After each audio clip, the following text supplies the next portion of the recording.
All right, Matthew, let's keep your rankings going this week. We are on 21 through 30. We will take this thing all the way to 50 today. So you're way too early, 2024 rankings. As you see, 21, Devontae Adams, 22, Josh Jacobs, 23, Travis Etienne, 24, Mike Evans, 25, Jalen Hurts, 26, Chris Olave, 27, Michael Pittman Jr., 28, Rashee Rice, 29, DJ Moore, and, of course, number 30 right there, Deebo Samuel. Jay, when you see this board, what sticks out to you here? So Josh Jacobs, to me, is maybe the most interesting player in fantasy this year, where, 2 years ago, he wins the rushing title. He finishes as RB3 while dealing with, a litany of little injuries. He had the hamstring. When he had that walk-off touchdown against Seattle, which no one watched because the broadcast got away from it because of the rights issue, he did that on a bad hamstring. He was nicked up all season, started an amazing year, and now he goes to an even better situation. The Packers have a better offensive line. There's no competition for him. A.J. Dillon is the competition, which means there is no competition. So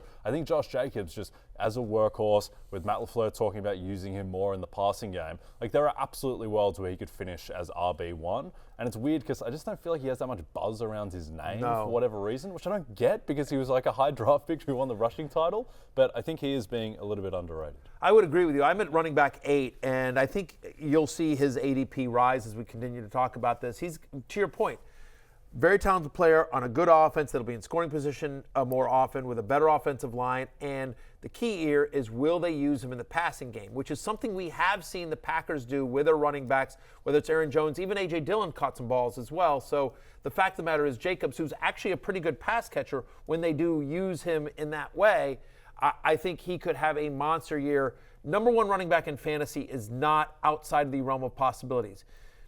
It's all dependent on the passing game usage, obviously, and and McCaffrey staying healthy. But the fact of the matter is that I'm at running back 8.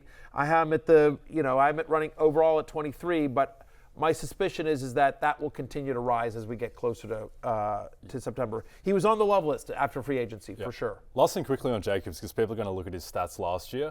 I'm just maybe this is subjective and too aggressive, but I'm just kind of throwing that out because of how weird his offseason was with the franchise tag. And we spoke to him at the Super Bowl in Phoenix.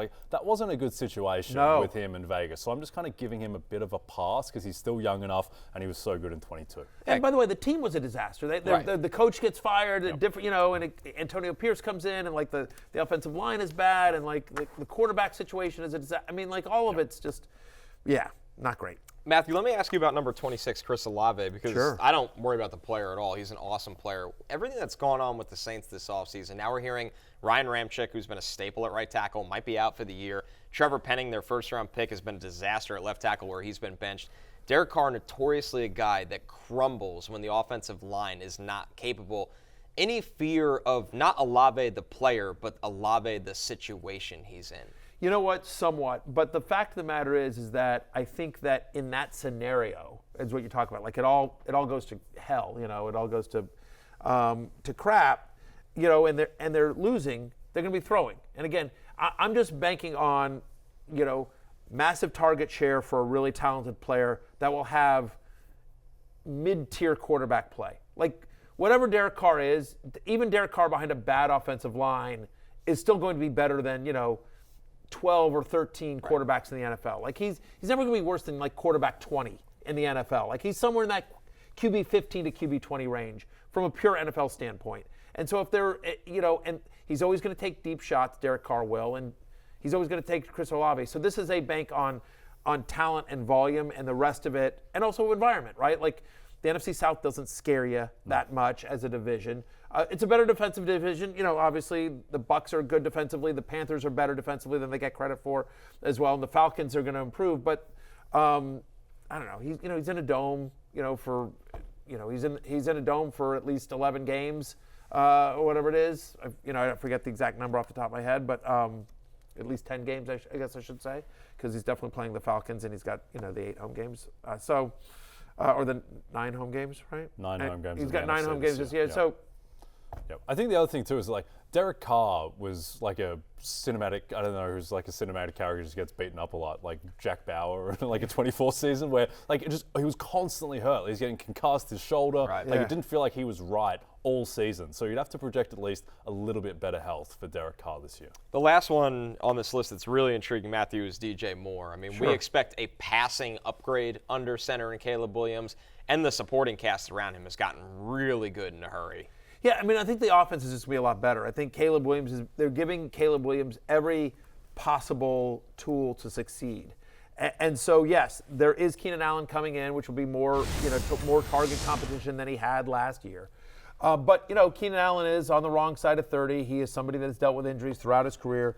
DJ Moore last year, almost a 29% target share, 96 receptions, over 1,300 yards. He had the 8 touchdowns, of course, career highs in all of those target share, receptions, receiving yards, receiving touchdowns. He was the 9th best wide receiver in fantasy last year on a points per game basis. And so Keenan Allen, I think, again, it's one of those like, yes, there's more target competition. There's also less attention on DJ Moore because they have to account for Keenan Allen. I think the team will be a lot better. The offense will be a lot better. So DJ Moore, who, again, was wide receiver 9 last year, you downgrade him a little bit because of the target competition. He's wide receiver 18 for me this year, so you bring him down a little bit as well. Remember, Keenan Allen had a 32% target share last year. You don't make the deal for Keenan Allen to not feed him as well.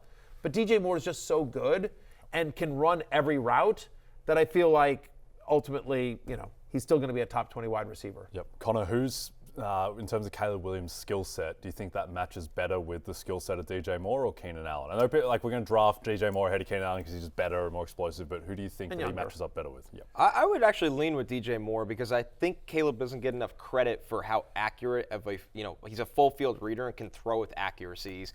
All the highlight reel plays are him running around for 20 seconds and finding somebody down the field, which Moore could do as well. You like Keenan Allen's size in those scenarios, but I think the timing between him and DJ Moore was something Fields and Moore had a good connection, but it wasn't really based off of timing. It was screen, deep ball, I'm extending a play. I think Caleb could be a drop back passer and find more in the intermediate area of the field. Yeah, it's a lot, how quickly can Caleb Williams develop and what kind of offense do they want to run in Chicago here? Do they want to be more run heavy or do they, are they going to, let him C.J. Stroud it? I think they will. I think so too. Yeah. I think, he's as pro ready as a quarterback is coming into the league. And you just sort of think about this situation that I think we've seen this before. We have seen multiple times where whether it's Ayuk and Deebo Samuel, Cooper Kupp and Puka Nacua, T. Higgins and Jamar Chase, Adam Thielen and Justin Jefferson back in the day in Minnesota. We have seen where teams can support 2 fantasy-relevant wide receivers, and I think that both Keenan Allen and DJ Moore will be top 20-ish wide receivers this year.